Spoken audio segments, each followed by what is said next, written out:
Good evening, everybody. How's everyone doing tonight?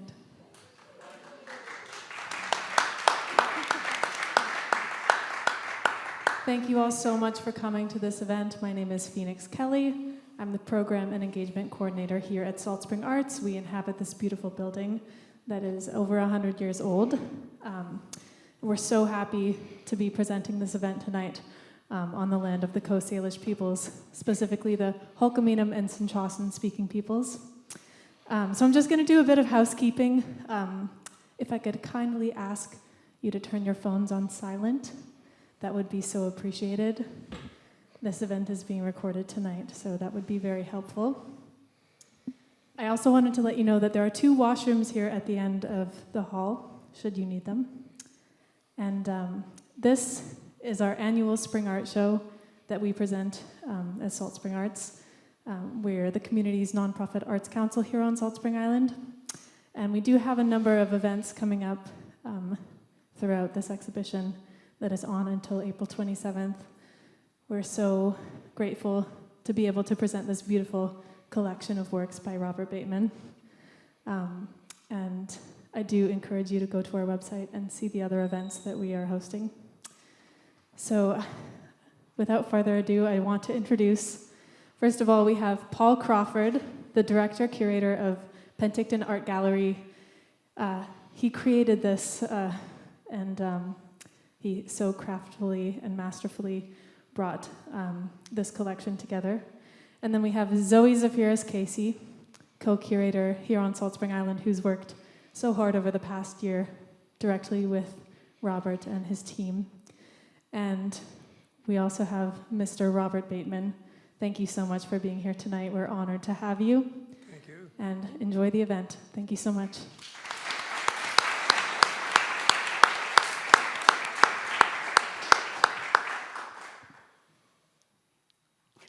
All right, I guess I'll go first. Who's on first? Who's on second? Yeah, thank you all very much for coming out here tonight.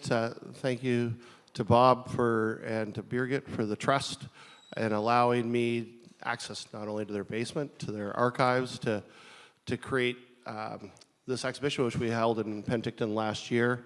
And it's an exhibition that's 30 years for me in the making, 33 years in the making, in fact. And so I just like to give a bit of context, and then my first question to Bob, based upon working with this work over the last year and having the opportunity to live with it, as to why I'm sitting here in front of you today talking with Bob about this work. And my first ever job in the arts was the Christmas of 1987. I was a student at UVic, a first-year student. I was looking for an easy gig. Something to get me through the Christmas, get me a bit of Christmas mad money. And I answered an ad in the paper, and it was to work in a mall at a booth. And so I got the job, and I ended up at that booth for a couple of days, and we were selling matted up prints, book plates, calendar prints. And that job lasted for about 3 or 4 days, and a guy in a nice suit showed up one day, and then suddenly the guy I was working for was packing up everything madly, and I was out of a job. And I learned 2 things that year. I learned about Robert Bateman, and I learned about copyright law. And so that was my introduction to Bob Bateman.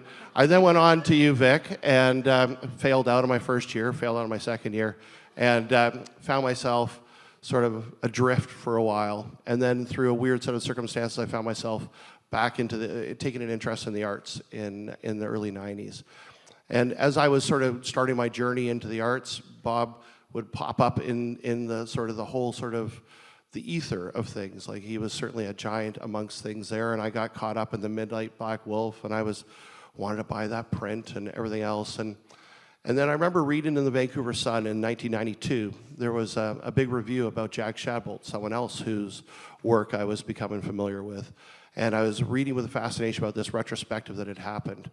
But then a couple days later in the paper, after the review was written up, came in a letter to the editor. And I'll just read I won't read the whole thing, but I'll just read the title. It said, "I know what art is, and that stuff's not art." And in it, I'll just read the sentence that really caught me here. It said, he was talking about art, and he said, use the same word art to describe the repulsive monstrosities, ridiculous jumble of lines, they're grotesque and undecipherable forms scribbled on Jack Shabolt's canvases. The word used to describe, which is, he had a real problem that was called art. He said he can't believe that word was used to describe his work and not the work of Robert Bateman, who was simply one of the finest and most respected artists of the day. Well, that started an incredible firestorm of letters to the editor that was stretched out over the entire month of August of 1992, which ended on August the 22nd, 1992, when Bob wrote to the Vancouver Sun his own thing. And I won't read the whole thing, but the thing that got me, that resonated with me, was Bob saying, "During my 20s and 30s, I was an abstract painter and acquired a taste of the giants in the field. Jack Shabolt is certainly a Canadian art giant. I really enjoy the combination of playfulness and courage shown in his paintings. In fact, we have an original Shabolt, a 1962 ink painting, in our home. It proudly hangs beside an original print by Robert Motherwell, an American giant of abstract art, Robert Bateman, Fulford Harbor."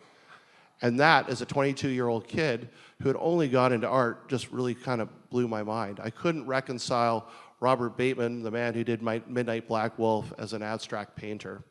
And so I did what everybody would do back then. I found this amazing device that would show up in my house every day, every year you'd get one. I opened it up as a phone book. And in it, there was R. Bateman, Fulford Harbor. And I'm like, wow, I wonder if I could phone him up. So I phoned him up, and I said to him, I had this perplexing question. I was curious about what you as an abstract painting might look like.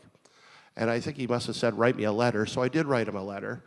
And about a month or two or so later, I got a phone call from his secretary at the time saying, "Bob has asked me to send you a drawing to illustrate him as an abstract painter.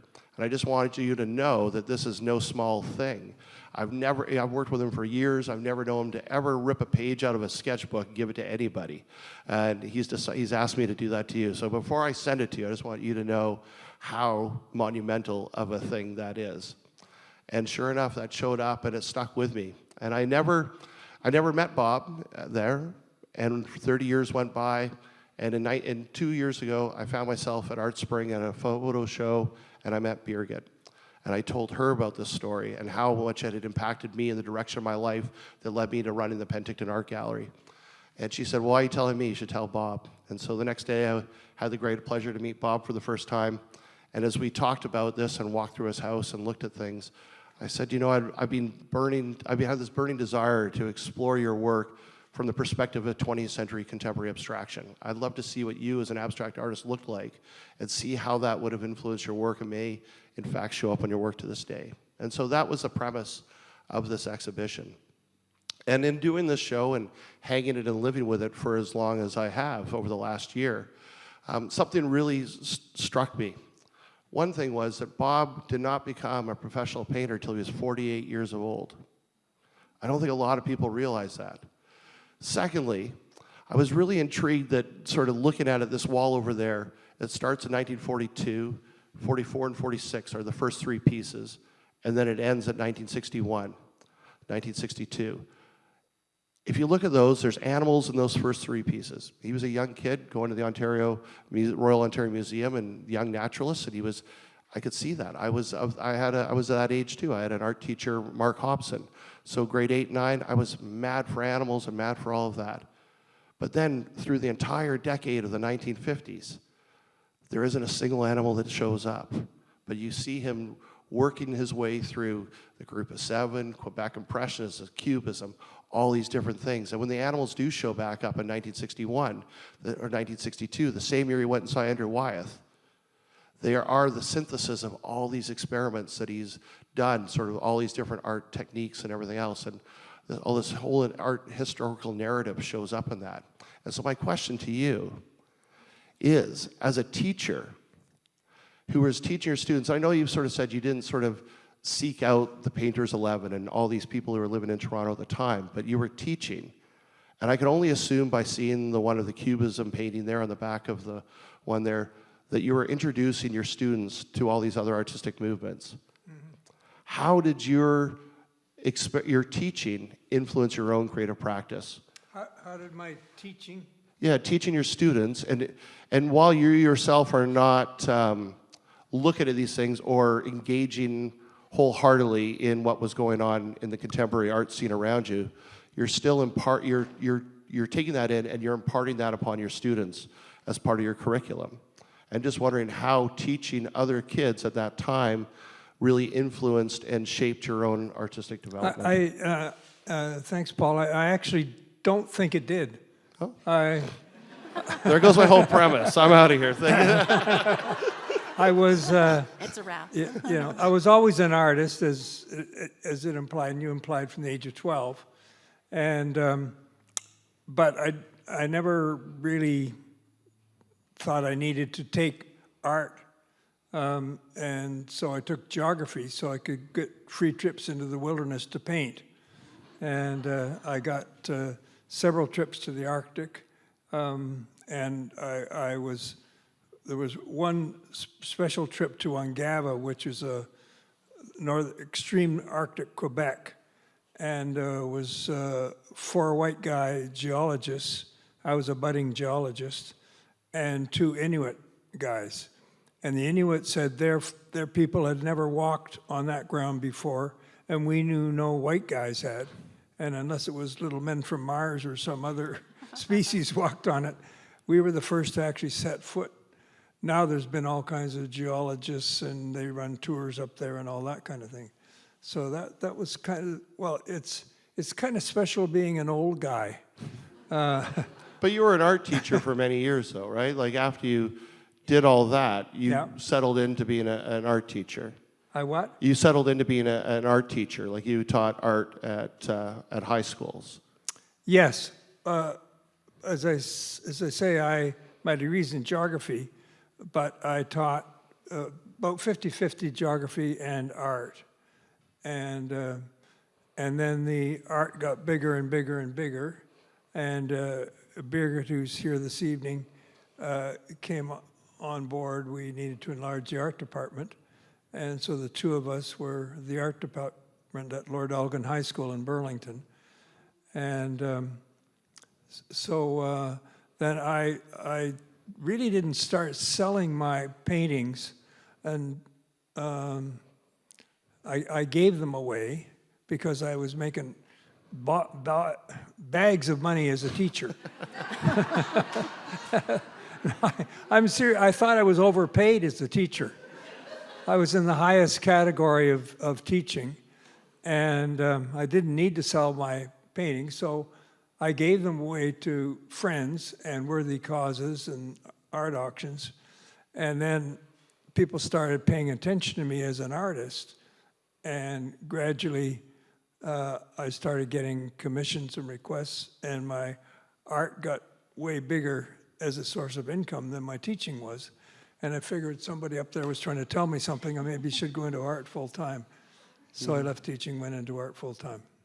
Nice. Oh, it's so lovely to hear you tell these stories, and I have a quick question for you. In my time with you in your house and in all our conversations, I think of you as a lifelong educator and also a lifelong learner. So during our many conversations, Robert has shared things with me. He's taught me about trilobites. Yes? Can you say your question again, please? You're a lifelong educator and a lifelong learner. And you've taught me about trilobites, about the exciting sun, the return of the sun up north. And I wonder, as a lifelong learner, do you think that informs your work? Oh, I don't think I've ever been asked that question. That's great. I think so. Yeah, I'm still a learner. I'm still learning. And everybody has lots and lots to learn that they still don't know. I pretty well know every bird from sight and also from calls, from sounds. But if I ever see a bird fly across the road and I don't know what it is, it bothers me. So I want to know the names of things. Mm-hmm. This has been a bit of a contention. And in fact, there's a little organization called Get to Know that most people say they love birds, but they don't want to know their names. And that, I kind of insultingly said, well, that's like me having a room full of students. I just love you. I love kids. I don't want to know your names. I don't care. I don't care what your names are, but I love you. That's an insult. And so I think it's very important for people to know the names of their neighbors of other species, including the birds and the trees and the wildflowers and stuff. Maybe I got off the track, but I was... No, that's that's exactly, that's the track, exactly. You always share things, and then the endless curiosity that you have. So we've shared stories, and he's asked questions, and you continue to ask questions. And I have, it's been such a gift to spend that time with you and learn scientific names for trilobites, which, can you pronounce it? Because I can't. Did you say scientific names? For the trilobite, the extinct one you told me about. I don't know the scientific names of most birds. But the I know trilobite, the extinct three-sectioned, I think you said it was some type of woodlouse that you taught me about. He's full of information. And he also can recite poems from memory, long, long, long ones. And I tell him I'm lucky to remember what I had for lunch the day before, but there we are. Yeah, I know the scientific names of a fair number of mammals. My closest buddy growing up back when I was a teenager and still is a close buddy, and he's partly why I live on Salt Spring Island, Bristol Foster. He got his PhD on a small mammal that has a yellow nose, and it was quite rare. Its scientific name is Phenacomys ungava, but you may not like scientific names, so I'll tell you the common name, Ungava phenacomys. So I do know the names of many mammals, but not too many birds. My favorite scientific name is of a fossil, a trilobite, Ogygopsis klotzi. That's it. That's the one. Just nice to say. I can't say it. I still can't. I Ogygopsis tried to practice it. klotzi. That leads me into one other question. Sorry, hog the questions. You also told me that you have drawn and painted more humans than any other mammal. Yes. So can we expect to see another self-portrait soon? Well, I like painting humans, and when I went to university, there are probably some examples of my life. One thing of life drawing here. Yes, the back. I took, as I said, geography in my courses, honor geography, but then every Thursday night at Hart House back in those days, they had life drawing. Carl Schaefer, who became a fairly he was an art teacher at the Ontario College of Art. He was the teacher, and by the way, he had a philosophy: if you can't paint it with the back end of a brush, it's not worth painting. He was an expressionist, and his worst insult was precious. That something is way too precious. You want to be loose and flamboyant. And I heard through the grapevine when I went from being sort of abstract and expressionist into the realism I do now, he said, Bateman has become all precious. Such a pity. So I'm sorry if I'm too precious, if I've offended anybody in the room. So one thing that struck me when you came to Penticton, or maybe it might have been when we met here the first time, when we were talking about this show and everything else, and my conjecture to you is I wanted to place your work in the context of contemporary art history. And you said to me, I'm not a contemporary artist, I'm just contemporary because I'm alive today. I'm just I'm only contemporary because I'm alive today. And you had sort of diminished the idea that you consider yourself a contemporary artist in the sense of the art historical kind of context. And that really saddened me a lot when you said that to me. And so, like, for me, this whole show, the whole point of it was to try to to look at it, because you've spoken highly about your appreciation of the abstract expressionists and Robert Motherwell and certainly Franz Klein, and you can see that influence in these works here.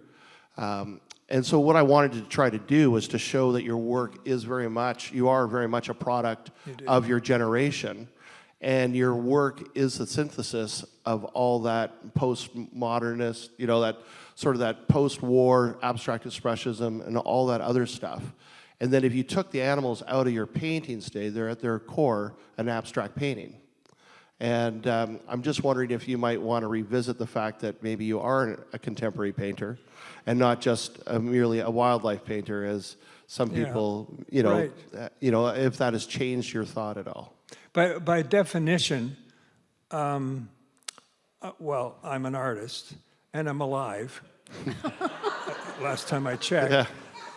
Therefore, I'm a contemporary artist because contemporaries are people that are alive. You're all contemporaries sitting in this, I think. Yes, I'm pretty sure everyone is in this room is a contemporary. And so that's all that's needed now. It used to be that there was a mainstream of art and that would include music,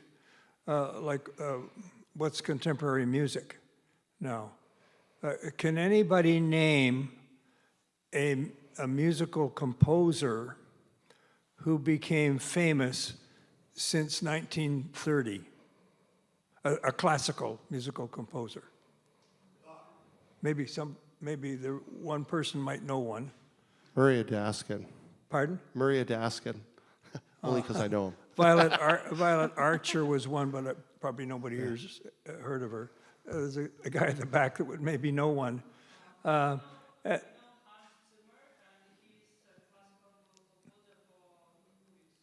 couldn't quite hear that. Hans Zimmer. Pardon? Hans Zimmer. Holly Dimmerin? Hans Zimmer. No. You've heard the music. No, that's... We tried. So I heard somebody say one time, in future, everybody in the world will be famous for 5 minutes. It used to be that there was a mainstream, and you wouldn't have had the Industrial Revolution without the Age of Enlightenment. Descartes and Newton and all those guys and the steam engine and all that come first. And then you had the Industrial Revolution, and now we have the technological revolution. So it used to be that history went in a stream, and you wouldn't have had one before the other. It was like a series of barges. But now we're in the delta, and we'll always be in the delta, unless some catastrophe happens and wipes out all knowledge, and we have to start all over again. But once it's out there, it's out of the bag and the internet and everything else. It'll always be the delta. And there'll always be abstract artists, and there'll always be folk artists, and there'll always be realists, and there'll always be blues musicians and musicians, composing waltzes, et cetera, et cetera. We're in a permanent delta. And that's great, because the delta is the most interesting place to be. There's so many little tributaries and distributaries, and you just take your pick. Well, it's the marshland. That's where all the birds are. Pardon? It's the marshland. That's where all the birds live, right? Yeah. But do you see the abstract in your work, or do you see it like I look at these 4 paintings here? That's 50 years worth of work there on this wall behind you. And I find it fascinating. It's the same composition over and over again, sort of refining, defining, and distilling down an idea and all that. And do you see that as a theme that goes on in your work that you certainly are? It's always underlying there, the abstract, but abstract came and went as a mainstream. Picasso's a really good example. I think he was clever. He knew what he was doing. He had his blue period, and he painted nothing but blue period, so fairly realistic figures and so on. And he never did another one. And then it became collectible. Then he had a rose period, and that ended. And that rose period became very collectible. And then he went into some of his early cubism and kept getting more cubism. He destroyed the figure, or this, whatever the subject was, often it was the figure, and then reassembled it in triangles and little parabolas and all different cubistic shapes, and reassembled it.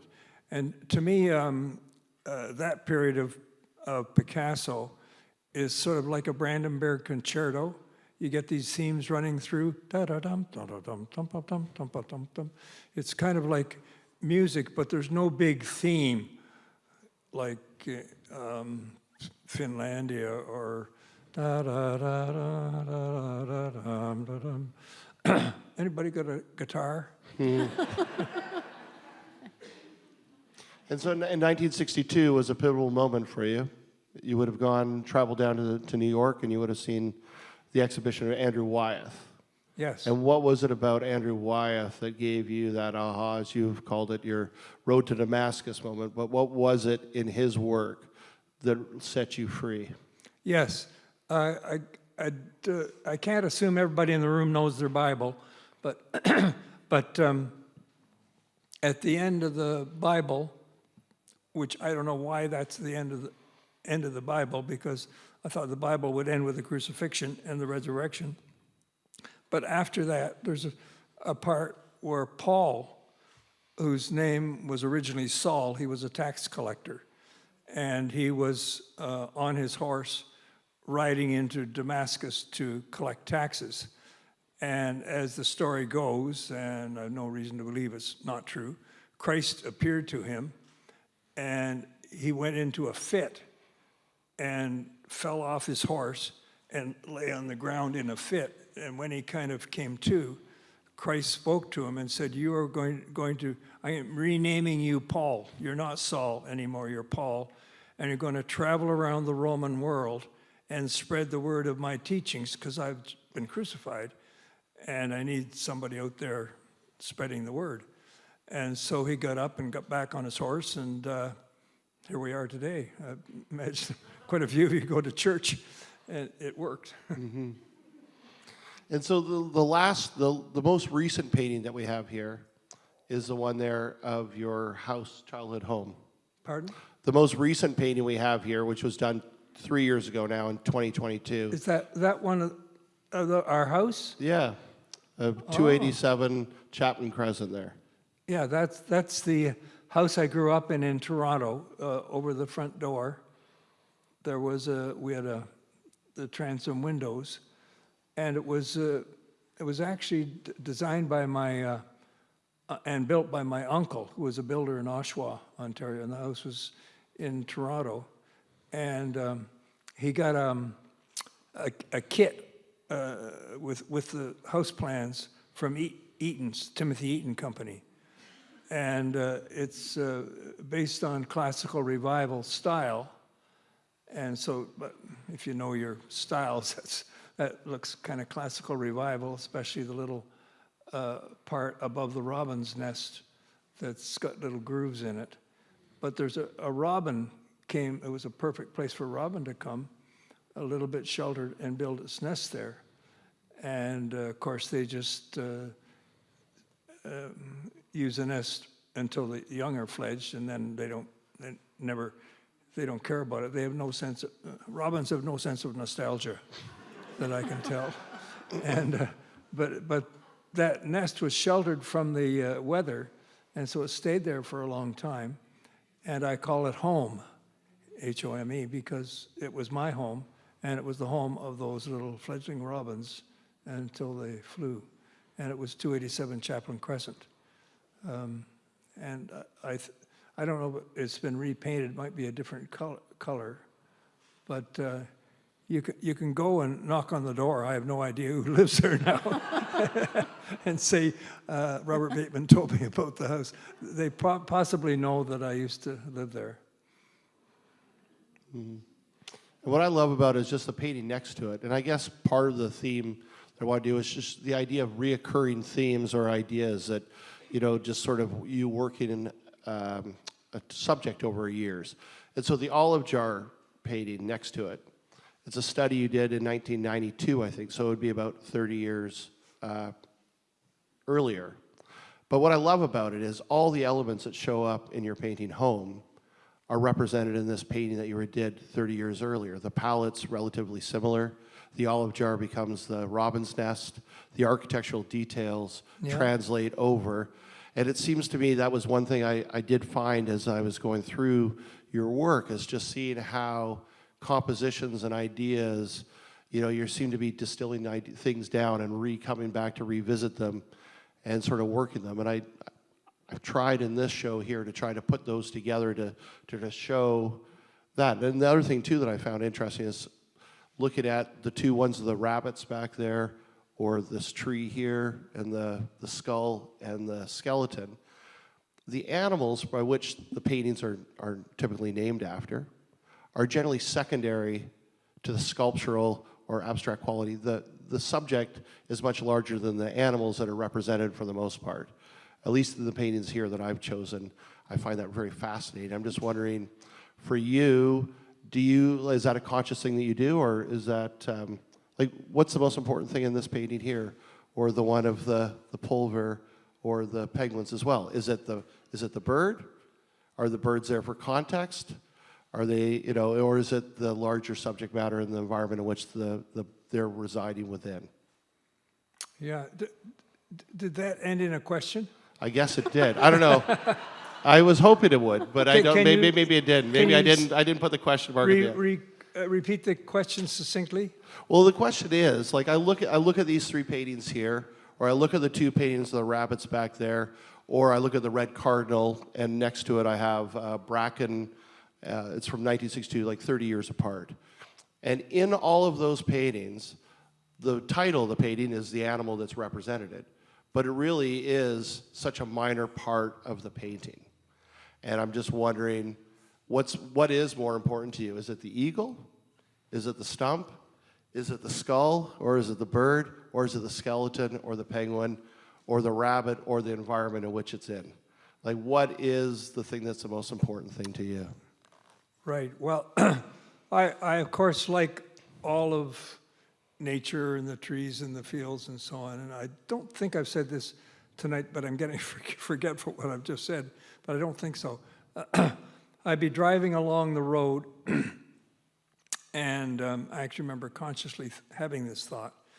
And I'm enjoying the landscape, and there's a meadow, and there's an abandoned barn, and there's some dead elm trees. That was a few years ago. I think they've all fallen down now since Dutch elm disease, and that's nice. I'm driving along, and then a hawk, a red-tailed hawk, suddenly comes flying and does a pirouette over the highway, and my heart gives an extra lift. The others were nice, but the red-tailed hawk, bingo, that really grabbed me, and so I'm more likely to. I mean, those elm trees are nice, but I put that rough-legged hawk in later because it gives it that extra lift. It's maybe the cherry on top. I'm not sure how you would want to define it. Mm-hmm. Lovely. I was lucky enough to see you earlier today with Birgit and some of your family. One of your sons and some of your grandkids, and watch you walk around and teach them, the lifelong educator, different things about different pieces. And one of the ones that I love here is your 1949 piece. Do you know which one it is? I'm teasing. Can you say the question? Here's your question. I'll be really, really clear. Elm Street Alley. Elm Street Alley, that painting. Yeah, with the green chartreuse door. Yes. Would right. you? Mm-hmm. Oh, I haven't talked about that yet tonight. I guess is it? It's in the middle, middle of that wall. Well, near the middle of that wall, you can see a painting of an alleyway. It's right just beyond the painting of the snow scene with the railroad tracks. And That's the one. And I was taking classes. My mother applied for me to get a little scholarship when I was a teenager to be put toward art education. And I didn't know what to do with it quite. But so I spent it on classes from Gordon Payne, who was a good academic painter, academic style painter. And he had a studio on Elm Street in Toronto. There might be two people who know where Elm Street is, and it doesn't matter. But if this is University Avenue, and the Royal Ontario Museum is on University Avenue, Elm Street would come right out, and if you crossed, you'd head right into the parking lot of the Royal Ontario Museum. That's where Elm Street is. It's a short little street, and it had these old post-Victorian houses on it, and that's where that painting, that's where my classes were, and that's where that painting is set, looking out the back window. I was always, I sort of hate having a reputation of being ambitious. I deny that I'm ambitious, but anyway, there would be an assignment from Gordon Payne to do such and such and such and such, and he had still life set up. And I'd do one, and I was quite quick, so then I would do another, and then I would do another, and then I still had time, and so I just happened to be looking out the window, and I saw that view looking out the window, and so I don't think anyone in Gordon Payne's studio had ever painted the view out the window. They all painted the tablecloth with the it's de rigueur to have a Chianti bottle, the Chianti bottle, and some oranges and apples and so on. But I was looking for new adventures, and that was the back window. And what I find interesting, I know the green door was an arbitrary choice that you made. Did I do the B flat? You didn't do the B flat. Well, then I have to finish the story. Okay. Okay. So Gordon Payne also introduced me to the color wheel, and I have no idea the name. It's somebody came up with this theory that certain colors harmonize with each other. And I recently told it, I didn't tell it to you though, I don't think. Okay, I'm about to sing a chord. And I don't have perfect pitch, so I don't know if this is C, but I intend it to be C, E, G, C. Bung, bung, bung, bung. No, that was off. Bung, bung, bung, bung. Okay, that could be, according to the color wheel, a sort of magenta, Prussian blue, and yellow ochre are the three notes. But then there's B flat. Bung, bung, bung, bung. That's B flat, the magenta door. It's just enough off. Not magenta door, chartreuse door. Yeah, thanks, Birgit. Yeah, the chartreuse door. Chartreuse is also a drink, I think. It is. Don't try it. It's got wormwood in it or something, I think. And what I find interesting about that painting is a couple things, because I too was drawn to it. The things I find interesting is, well, the fact that you arbitrarily, through your own methodology, chose that the chartreuse green color. In researching that painting, there's a binder I have of comparables, because I wanted to try to align your work with other artists who were working in and around at that time. And I came across a painting by Jack Bush, who became one of the leading abstract painters in Toronto, one of the abstract expressionists, who, like you, was inspired by the New York abstract expressionists as well. And in it, he had this structured painting that's very similar to yours, 2 years earlier, but also has this chartreuse sort of color emanating through a doorway. The Jack Bush painting? Yeah. Oh. And so I sent it to Jack's son to ask his thoughts on it, because there was another painting of his I wanted to see if he could find for me, so I could, because I thought it was also not dissimilar to another one of your works. He couldn't think of the painting that I was thinking of, but he was absolutely amazed to see this painting of yours and the parallels between your work at that time and his father's work roughly at that time as well. But I also get thinking of someone like Fred Varley, so that studio was in the Arts and Letters Club, was it not, where you were doing your classes? Say that name again? You were at the Arts and Letters Club, is where you took your art classes, was it not, in Toronto? So, well, anyhow, Fred Varley would also use that chartreuse screen to sort of evoke a spiritual kind of essence in his work. With his figures, they'd be sort of have a halo of that green. Oh, okay. So I find that interesting, just that was sort of in the ether at the time. But on the back of that painting are 2 exhibition labels, which most people rip off, and it always frustrates me as an art historian. But they're still on the back of that painting. So in 1949, you also were starting to have the ambitions of getting your work out to the larger community, because that painting ended up in London, Ontario, and in Hamilton, I think it was, at 2 exhibitions that were touring around. And so I also find it interesting that at 19, you're also, that painting sort of indicates your first forays out into the world as an artist to try to put your work into the context of a larger sort of narrative as well. And I just wondered if you had any ideas of, because I know those were really big shows back then, and everybody would go to them to meet and Everybody was what? like those exhibitions, those touring exhibitions, like the Royal Ontario Society of Artists would have these annual exhibitions. And so you're starting to put your work out into the world. So you did have ambitions, I guess, contrary to your not having any ambitions. You obviously had ambitions then of at least getting your work out into the world at that time.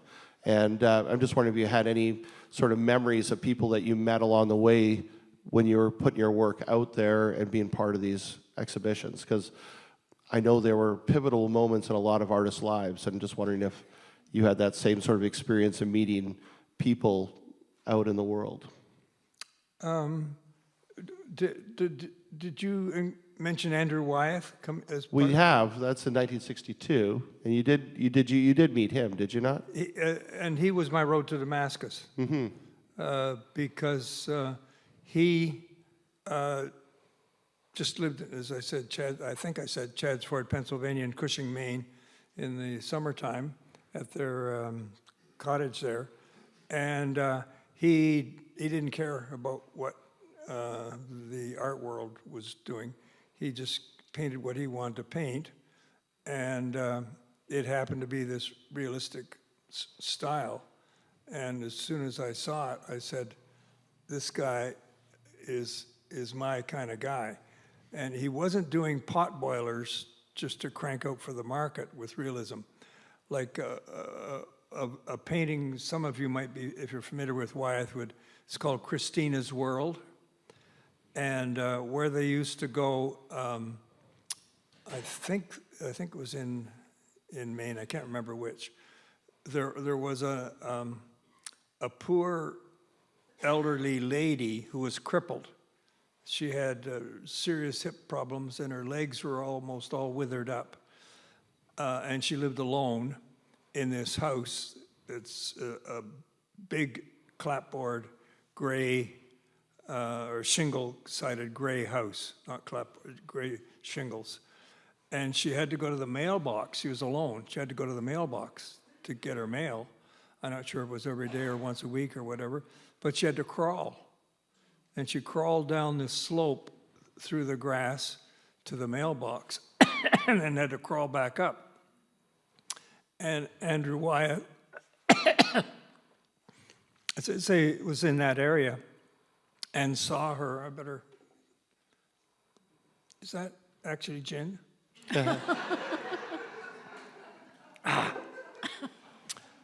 Gin would cut the tickle more than water. Anyway. And he saw this image of Christina crawling back up the hill. I think she was wearing a pink dress, which was a faded pink dress, and it made him think of, I'm sure all of you have gone along beaches and seen dead crabs, and their shell fades to pink.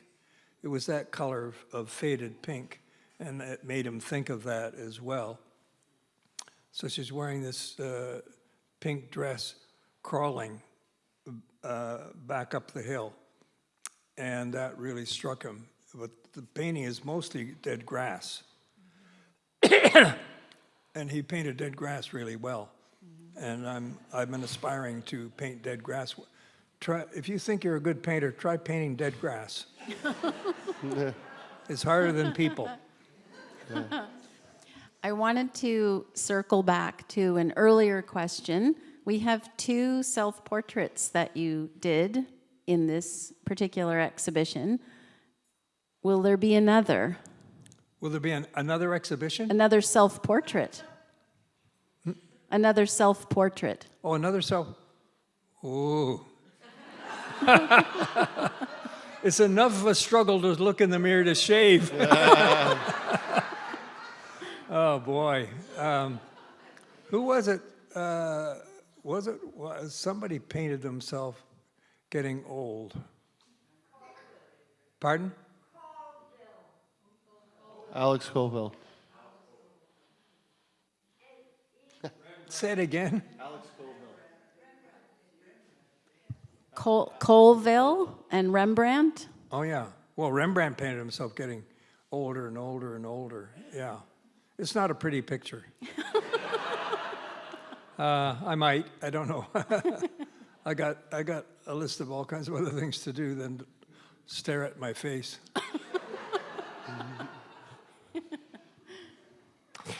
Someone came in earlier today, and I tried to tell the story, but I didn't do it any justice. The dragonfly pond. Do you want to talk a little bit about the dragonfly pond? Yeah, the dragonfly painting and as I probably mentioned, I wish it's around the corner, the dragonfly drawing. I didn't have enough wall. Yeah, I didn't have enough. Could lower that, but anyway. It's not I did try, but it looked silly.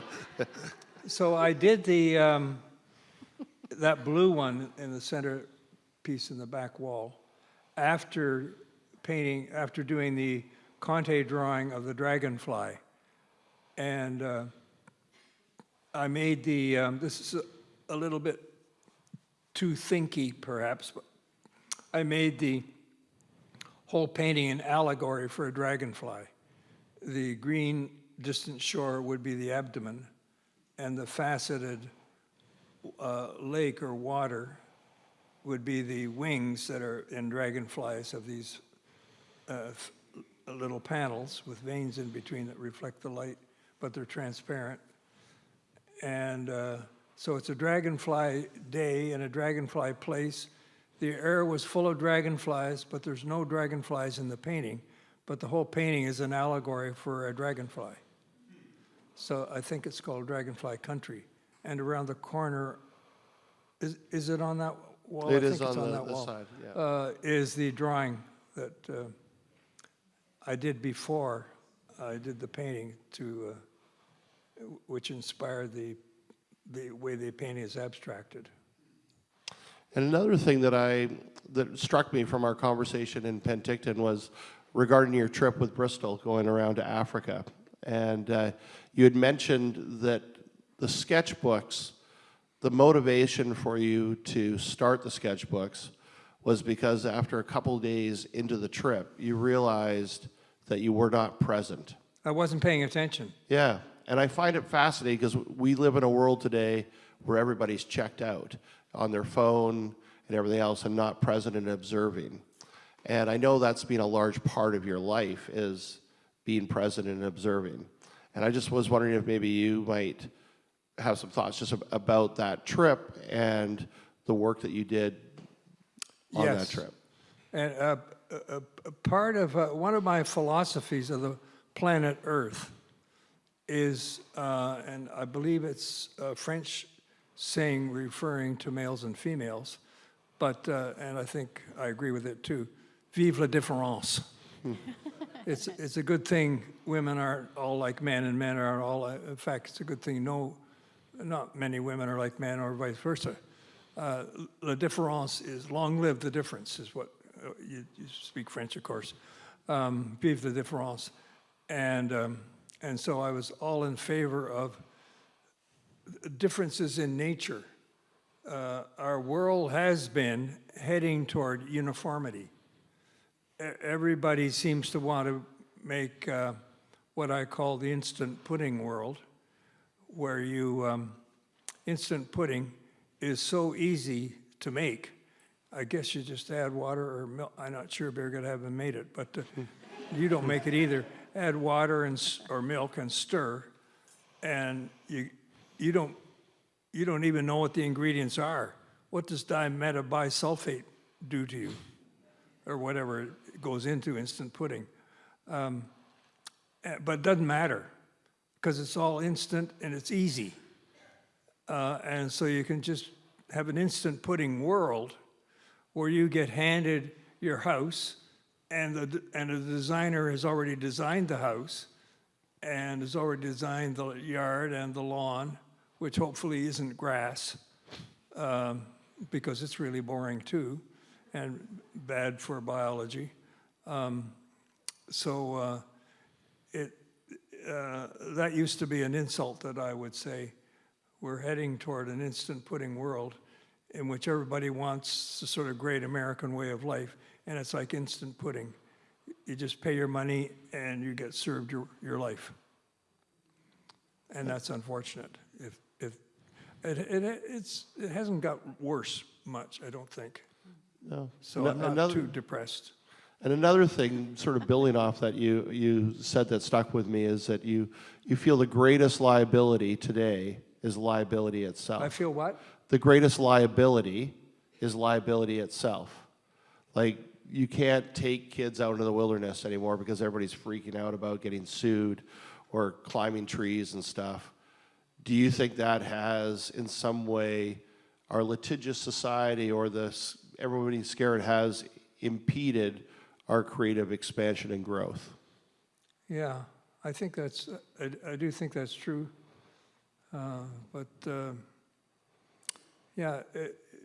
People should struggle to protect their individuality and differences, and they just sort of caving in to buy a packaged life is a mistake. And do you think, do you feel that's impacted our connection to nature, like how we? Do I think what? Like how, as a kid, you would go to Algonquin Park and go canoeing, as a kid. Do you think our connection to nature is being impeded by everybody being scared about liability?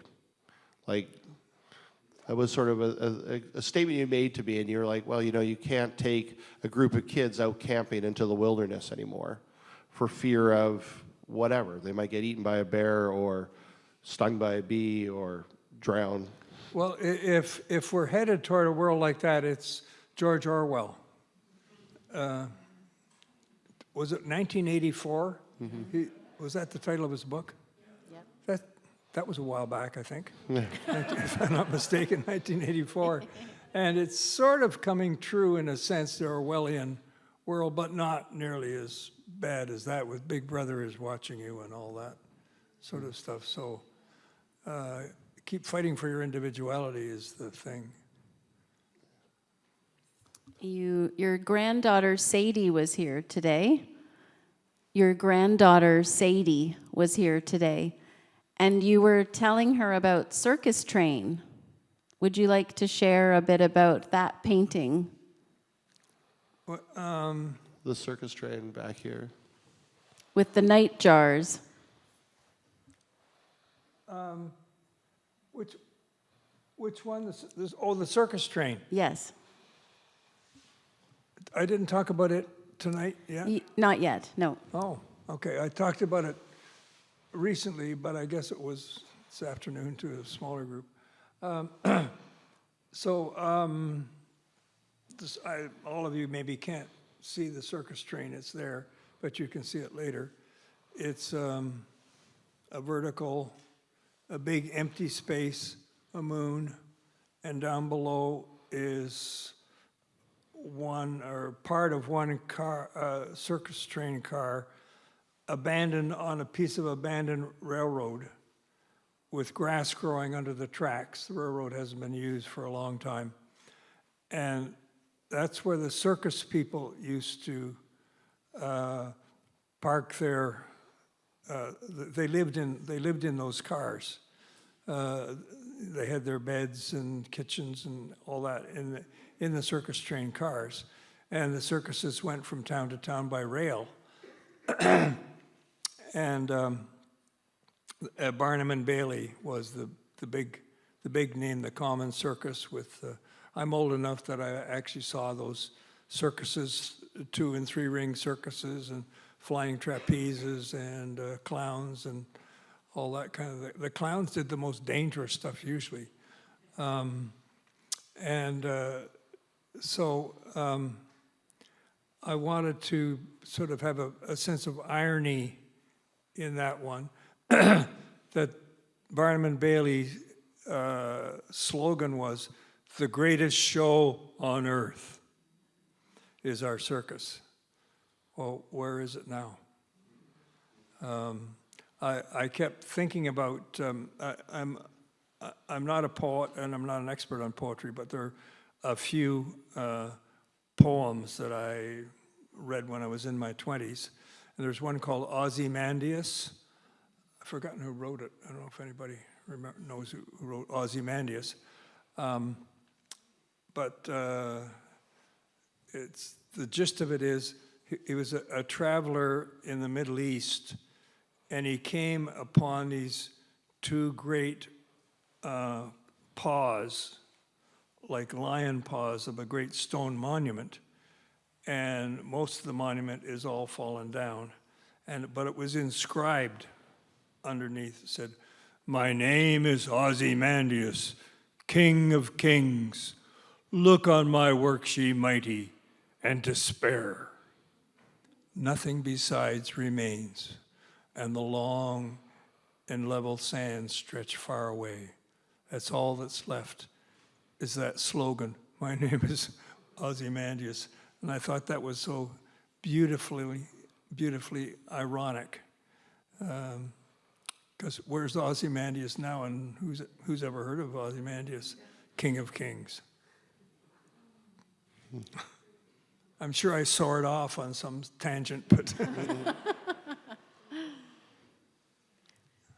I have a final comment that I wanted to make, and it's more of a comment than a question. I've been so lucky to be here as people come and go and look at your work and tell me stories and share the impact that you have had over the years in the fabric of their life. And there have been many moments of tears and joy and wonder and all of that. And I just wanted to thank you on behalf of everyone for sharing. thank you for your kind words. Thank you so much. Thank you all for coming.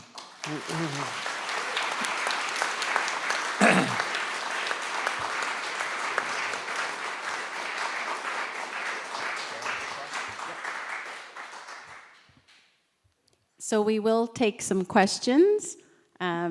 He's quite a charmer, as you see, and happy to answer questions. Phoenix has a mic, and if you'd like to, if you have a question, just put your hand up and she'll come to you. Or not.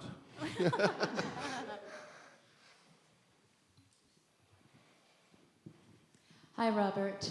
So I was very fortunate to see that painting Fulford in Penticton, when this exhibition was in Penticton. And I was lucky I had Paul take me and a group of folks through the exhibition. So it was a long and slow way to appreciate every painting in turn. And that was the last painting I saw.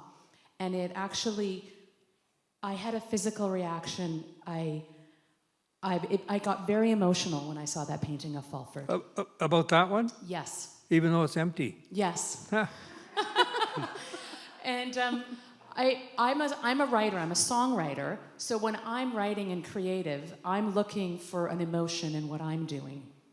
And I'm curious if that is something that you look for as a painter. Are you looking for an emotion in yourself or in who might see the painting? I missed, did you formulate that into a question? Yeah. I'm curious, when you're painting, are you moved into the painting yourself in an emotional way? Did you imply, am I emotional when I'm working on it? Yeah. Does the painting evoke something in you? No. And does that then drive what you're painting? I'm not emotional when I'm working on it. It's something, I may have been emotional when I conceived of it a bit, but mostly I'm just trying to do a decent job and struggling with the, maybe acrylics are drying too fast. I get the whole darn sky done, and then it turns out it's a bit too dark, so I have to do the whole thing all over again, and that's okay. I think Birgit would agree I'm not a lazy person. She's nodding, so phew.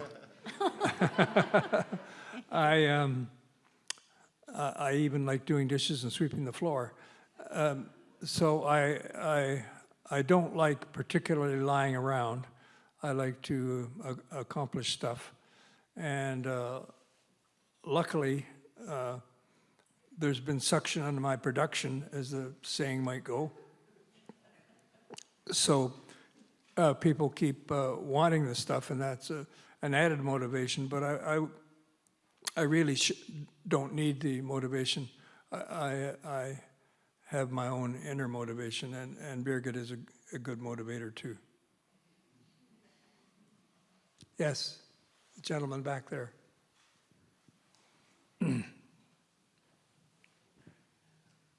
Mr. Bateman, it appears that you were a Renaissance guy, even when you were in your teens. Was it difficult to be that Renaissance guy when you were in your teens? Were people expecting you to go in one direction? And how did you fight having to probably deal with your geography side and your art side? Wait, can you repeat the question? How did you deal between your geography side and your artistic side? How did you survive that? I heard an artistic side, but what's the other side? Geography. Technology? Geography. Yeah, I've got hearing aids at home. Technology and Geography. geography and which is what my training's in, and the artistic side. I don't see it as a rival, especially now that I'm working in realism style. It's an asset to know the particularity of all the different ecosystems and habitats, and there's human geography too, which is what Elm Street would be, and physical geography, and so I think I took the right course. I don't think I need to take art courses, but as I said, I taught art courses all the time. So I don't. There is no tension. There's compatibility because of my style, but I also approve of the Group of Seven, and then more extreme stylistic art, such as Shadbolt, because they're taking a little bit of reality and stretching it and playing with it, and that's creativity too. So I think it's all just great. The only thing I don't approve of are what I call pot boilers, and that is, and there are one or two, there may be one famous one whose name I can't remember right now, who cranks out stuff that sells easily. And they almost all have blue skies, and they got puffy white clouds, and there may be some clumps of pretty trees, and they're, I call them pot boilers. You just crank them out for the market. And I guess that's just as good, maybe not quite, but almost as good as being a shoemaker. but it's really got nothing to do with art or creativity. Thank you. Yes. I really enjoyed your talk tonight. Thank you. I'm an aspiring artist myself, and I have been a fan of your work for a long time. And the art career is an interesting go, being an artist. And I was wondering if you had specific moments of personal pride in your artistic career. Moments of personal... Pride. What's that key word? Oh, pride. Pride in what you had accomplished. Pride? Yes. That cometh before the fall. Let's see. I don't think I've ever, that's congratulations. I don't think I've ever been asked that before. Personal pride. Birgit White might remember if I was proud of. Smithsonian. Pardon? Smithsonian. She said Smithsonian. Yes. Thank you, Birgit, for reminding me. Yes. The Smithsonian Institution is one of the greatest museums in the world, if not the greatest. And I was invited to have a show, a retrospective show. Some of these were in it at the Smithsonian in Washington, D.C. And if you'll permit me bragging, well, I've probably been bragging all evening, but I'll continue. It had record-breaking crowds for the Smithsonian. That's big time. That's Washington D.C. They had at one time, and I think we have a photo of it. They had lineups around the block to get into to see the show, because they didn't want the gallery to be really jam-packed, and they'd let people in groups. And so having a show at the Smithsonian, and here's, I won't say it's my final brag, but here's another brag. It outdrew in crowds Air and Space Museum on one day. The Air and Space Museum is a huge attraction, as you might imagine, with the astronauts and all that kind of thing in Washington. But my show outdrew it one day. Not the Penticton Art Gallery? Pardon? No, I was just saying the Penticton Art Gallery I thought would be sort of up there too. But. Any more questions? Perfect. Get some balance in the room. That's good. Yeah, this side is slacking. There. My question is just a very, very simple question, but do you have a favorite color to work with, or a favorite color in general? A favorite color? Years ago, was it Crayola crayons? It was something, some big company that made colors. And this is going to really disappoint everybody who loves color. It was raw umber. That's, no, it's not quite, my shoes are too exciting. It's kind of a bit the color of my socks. A cross between my socks and my shoes. So raw umber was my favorite color. In other words, a dirty yellowish brown. Thank you. Also, I have one other question. When you paint animals, do you find, especially watching birds, I'm sure you see personality in all of them. Do you find that affects how you paint them? Do I find, by what? Do you find that the personality of animals, if you watch them long enough, affects how you paint them? I think all different species have their own personalities, but I am not sharp enough to nail the personality within a species. You can't really say that you've seen one house sparrow and you've seen them all, but in a way you have.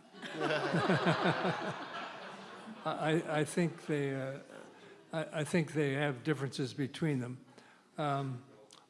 One of my favorite books was Konrad Lorenz, Lorenz. He was an Austrian animal behavior guy. And do you remember, Birgit, the name of his book? The Konrad Lorenz. Anyway, I'm sorry, starting with a K, Konrad Lorenz.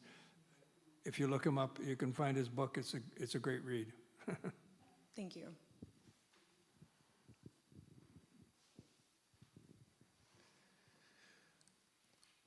Robert, could you tell us a favorite story about anything? A favorite story about painting. Oh. Anything. About anything. Oh. The time I met Birgit? No, that's between us. A favorite story about anything. Oh, gosh. I should have a whole bunch of them all already somewhere, but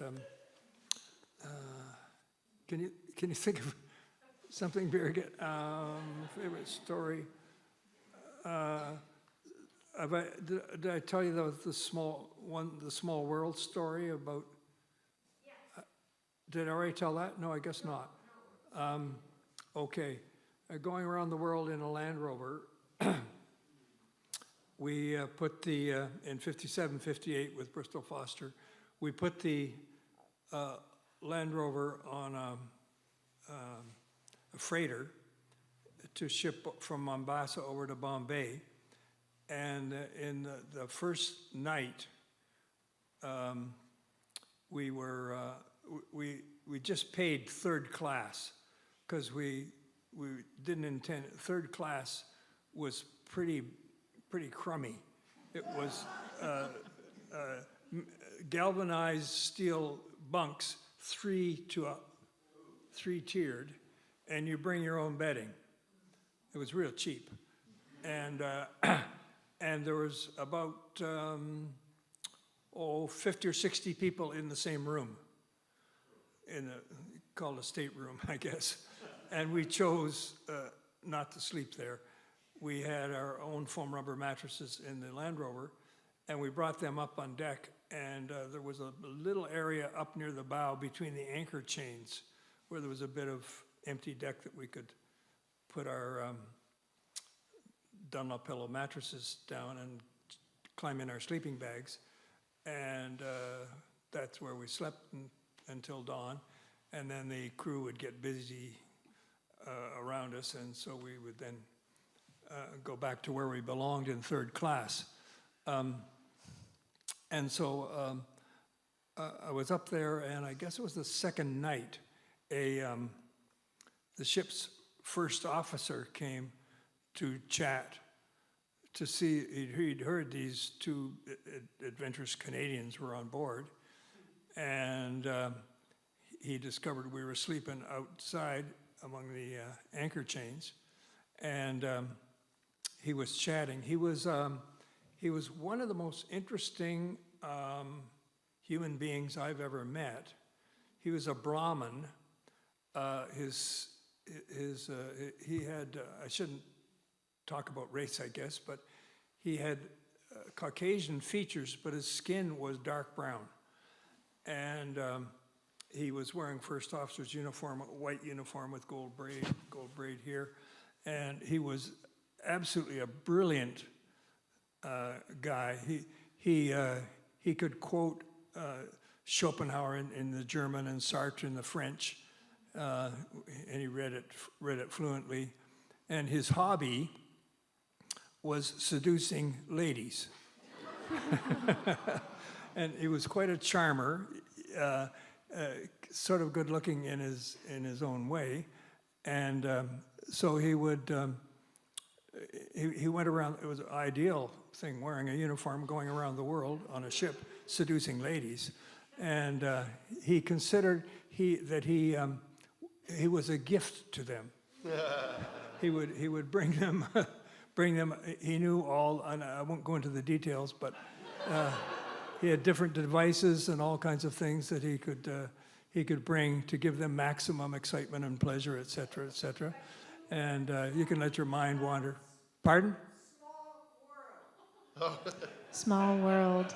The small world? I'm liking where Yes. this is So going, though. I got chatting with him. Yeah, Birgit wants me to stop talking about seducing.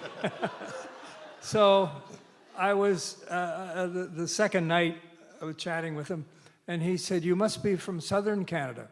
I said, "I am. I'm from Toronto. That's pretty far south." He said, "Well, I have to admit, I only know one other Canadian. He's from northern Canada. He's from Ottawa." I said, "Yeah, well, Ottawa is north of Toronto, but there's a lot of Canada north of Ottawa. It's not really very far north." He said, "You might know him." I went to high school with him. Now, he's known one Canadian in recent years. He's now met his second Canadian. We went to high school together. So that's pretty good. I wanted to mention, to piggyback off of that, I believe there is a documentary that will be coming out about this trip that you took with Bristol Foster around the world called The Art of Adventure. I don't believe there's a release date yet, but we're communicating with the director and are actually hoping to have a trailer debut at our film screening event that's happening this Thursday. We're screening a beautiful film on hummingbird rehabilitation, inspired by Robert's love of birds. But if you're interested in seeing a trailer for that documentary that will be coming out, check out that event as well. Someone over here had a question. Hello, I have a question. Do you ever thought about make a book illustration based on wildlife writers?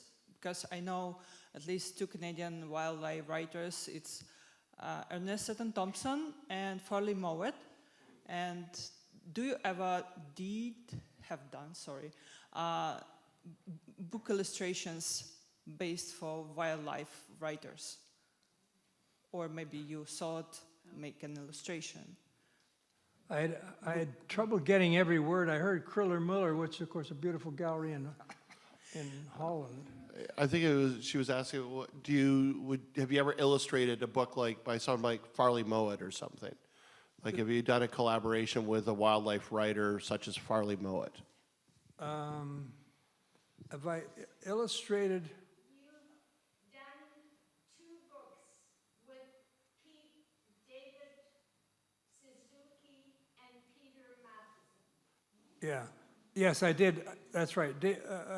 A book by David Suzuki, who everybody here would, I'm sure, know, Canadian environmentalist, and Peter Matheson, who his most famous book was The Snow Leopard, and I illustrated his book too.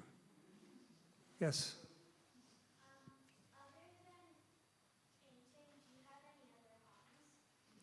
Other than painting, do you have any other hobbies? Pardon? Other than painting, do you have any other hobbies? How many paintings have I? Do you have any hobbies? Do I have? Hobbies. Do you collect stamps? Hobbies, Hobby, knitting. Hobby? Yeah.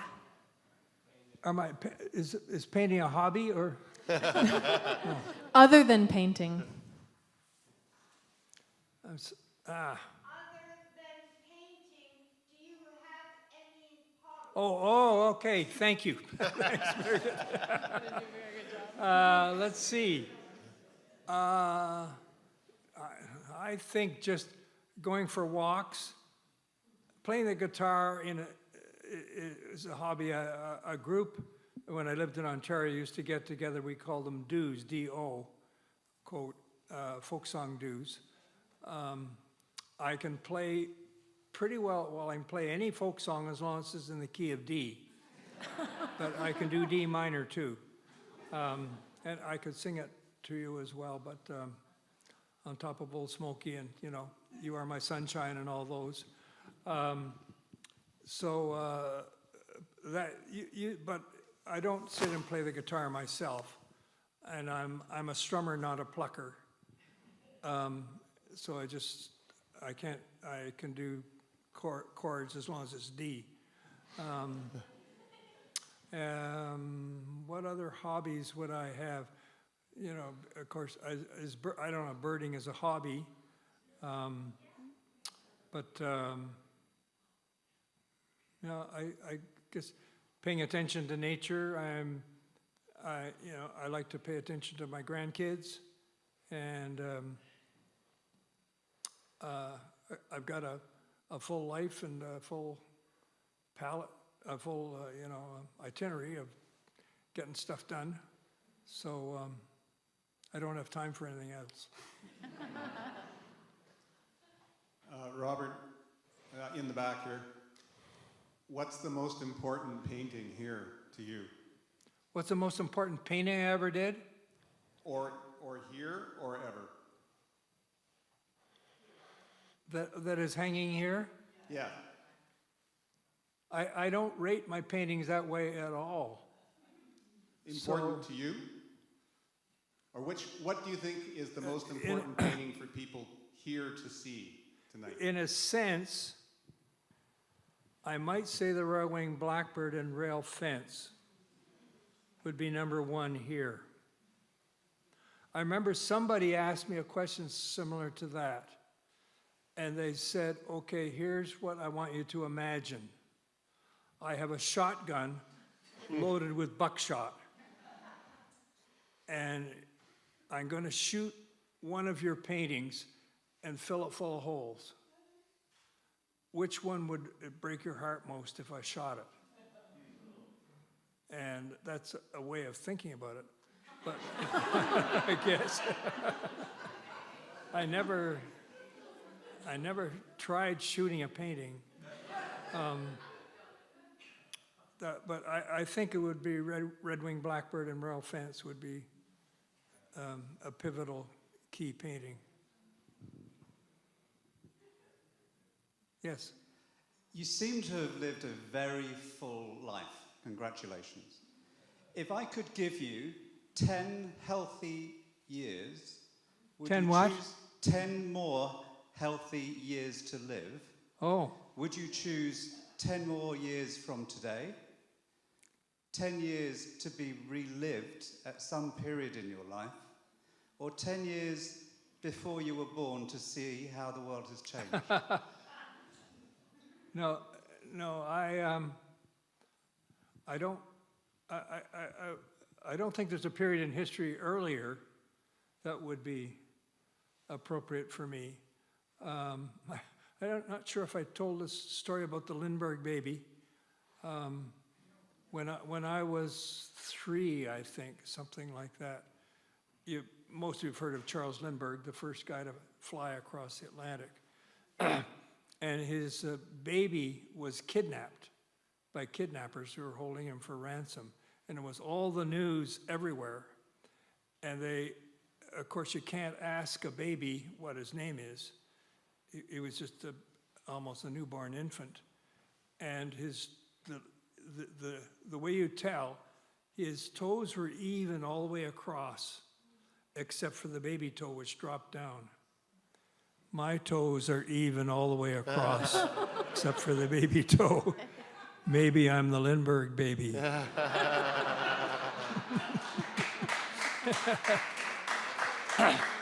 But my mom and dad would deny it. I think the kidnapper killed the poor little kid and they found the body, so that solved that. Yes. Robert, I understand you can recite poetry, and maybe with Birgit's help, or you can think of one yourself. I'd love to hear you recite some poetry. Yeah, to recite some poetry that I like? Yep. Sure.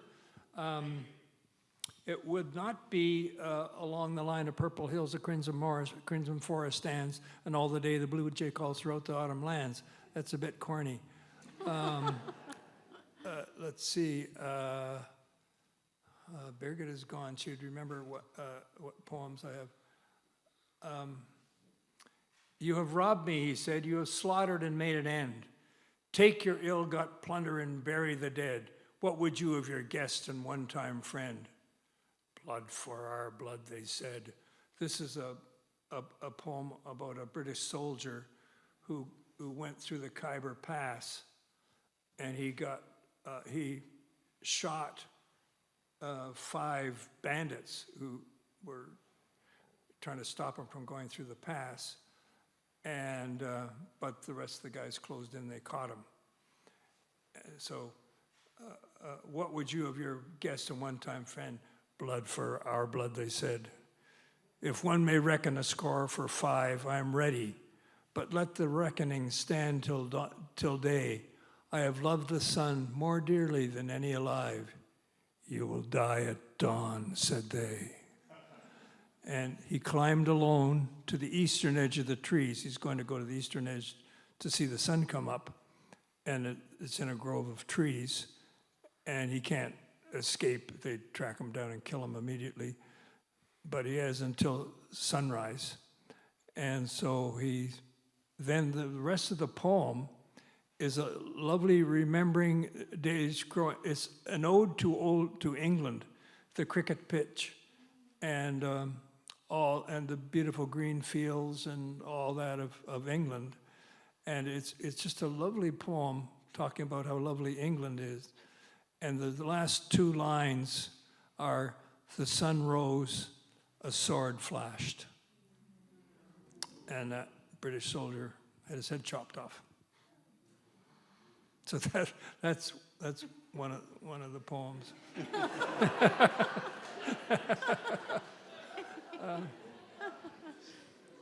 Yes? We'll take a few more questions. On a lighter note, you mentioned the importance of names and sounds. Hold it closer to your mouth, the mic. Okay. You mentioned the importance of names and the sounds of birds and birding, and we know you're a man of many talents. Do you still do bird calls? Do I do bird calls? Yeah, but I can't whistle that well. Yeah. That's a spring song of a chickadee. They normally do chickadee-dee-dee, but in the spring they go, and I think they're saying spring soon. Of course, they don't speak English, but. Yes, I can do a few bird calls. Oh, oh, oh, oh. Raise your hand if you know what that is. 3 people. It's a barred owl. Ho ho ho ho ho ho. Who cooks for you all? And the great horned owl is ho ho ho ho ho. We have both of them here on Salt Spring, commonly. So during mating season, it's fun to go out at night and just listen. And the other thing is not a song; it's a winnowing of the wings of the snipe, Wilson snipe. As teenagers, we used to jokingly call it Snilson's wipe. It's like a sandpiper, and it flies up high to court the female, and then it sort of, I can't whistle.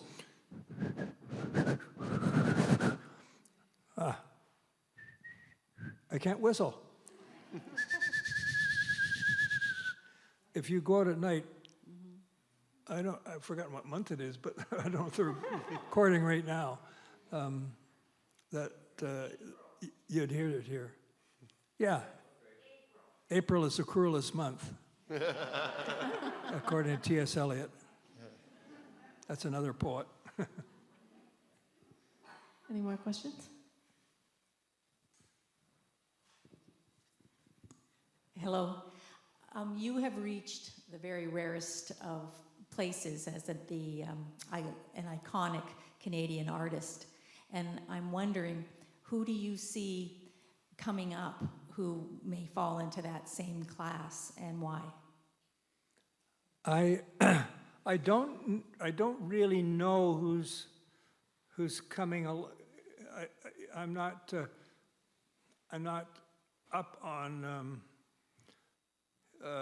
you know, the young artists. The ones I taught are now, well, maybe even grandparents, I don't know. One of the most outstanding ones I ever taught in Burlington, her name was Debbie Pierce. And she was a brilliant realist, way better than I was, and better, certainly better at drawing. And she might be, but she never did get very famous.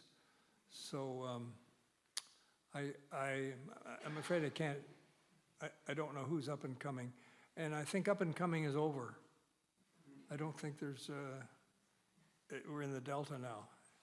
And there could be a whole bunch of them who enjoy doing art, but are not really ever going to be famous for more than 15 minutes.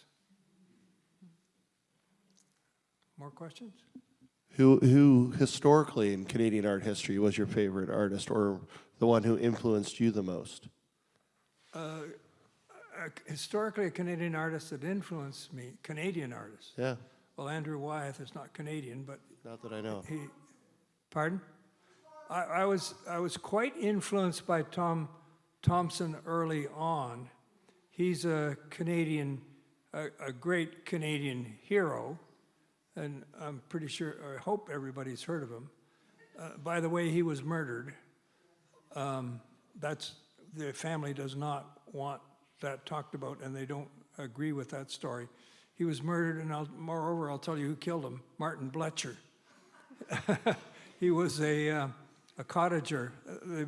Both Bletcher and Tom have long died, but he was a cottager on Canoe Lake. And Tom Thompson and he were interested in the same girl. Her name was Winnie Traynor. And if you ask me a question, you get a long story.